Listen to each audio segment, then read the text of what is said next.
अंजलि और आप देख रहे हैं PRJ न्यूज। जिन 58 सीटों पर हो रहा चुनाव, उन पर 2019 में किसने कितनी सीटों पर मारी थी बाजी, जानिए भाजपा, कांग्रेस, सपा और बसपा का हाल। छठे चरण में 58 लोकसभा सीटों पर 25 मई यानी शनिवार को मतदान जारी हो गया है। इस चरण में सत्ता और विपक्ष दोनों की अग्नि परीक्षा है। दरअसल 2019 में 58 में से 40 सीटों पर भाजपा ने जीत दर्ज की थी।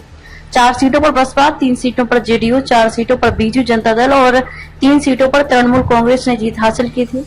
Lok Janshakti Party, Jharkhand Students Union Party, Samajwadi Party और Jammu Kashmir National Conference Party ने एक-एक सीट पर जीत हासिल की थी। खास बात यह है कि कांग्रेस इन 58 सीटों में से एक भी सीट नहीं जीत सकी थी। उत्तर प्रदेश, इन सीटों पर सबकी निगाहें। छठे चरण में उत्तर प्रदेश की कुल 14 लोकसभा सीटों पर मतदान है।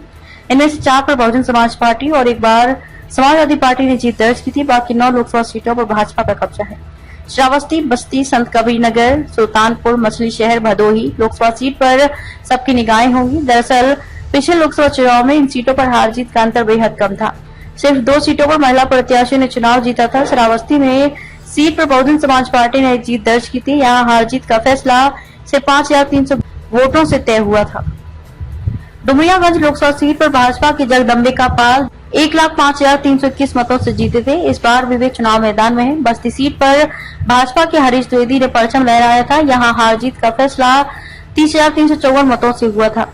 संत कबीरनगर सीट भी भाजपा के खाते में गई थी। यहाँ से प्रवीण कुमार निषाद ने 35,749 मतों से जीत दर्ज की थी। लालगंज लोकसभा सीट पर बसपा का हाथी चला था। संगीता आजाद ने 1,61,597 से चुनाव जीता था। 2019 में आजमगढ़ से सपा प्रमुख अखिलेश यादव ने 2,59,874 मतों से चुनाव जीता था। हालांकि चुनाव में दिनेश लाल यादव उर्फ निरहुआ ने उनके चचेरे भाई धर्मेंद्र यादव को हरा दिया था। एक बार फिर निरहुआ और धर्मेंद्र यादव आमने सामने हैं। सुल्तानपुर लोकसभा सीट से पूर्व केंद्रीय मंत्री मेनका गांधी मैदान में है। पिछला चुनाव उन्होंने सिर्फ 14,525 मतों से जीता था।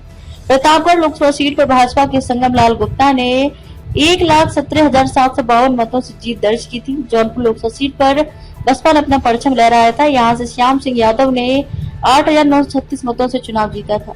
2019 में सबसे कम मतों से हार जीत का फैसला मछली शहर लोकसभा सीट पर हुआ था। यहाँ भाजपा प्रत्याशी बीपी सरोज ने सिर्फ 181 वोटों से चुनाव जीता था। भदोही सीट भाजपा के रमेश चंद्र ने 43,615 मतों से जीती थी। अम्बेडकर नगर से बसपा की टिकट पर रितेश पांडे ने 95,880 मतों से चुनाव जीता था, मगर इस बार वे भाजपा की टिकट पर चुनाव मैदान में है। बिहार, भाजपा और सहयोगियों पर प्रदर्शन दोहराने की चुनौती। बिहार की जिन 8 लोकसभा सीटों पर छठे चरण में मतदान हो रहा है, उन सभी पर भाजपा और उसके सहयोगी दलों ने 2019 लोकसभा चुनाव में जीत दर्ज की थी। 3 सीटों पर जेडीयू, 1 पर लोक जनशक्ति पार्टी, एलजेपी और 4 सीटों पर भाजपा ने कब्जा जमाया था। 1 सीट सिवान को छोड़कर बाकी 7 सीटों पर हार जीत का अंतर 2 लाख मतों से अधिक था। ऐसे में विपक्ष के सामने इस बड़ी खाई को पाटने की चुनौती है। 8 में से 3 सीटों पर महिला प्रत्याशियों ने चुनाव जीता था।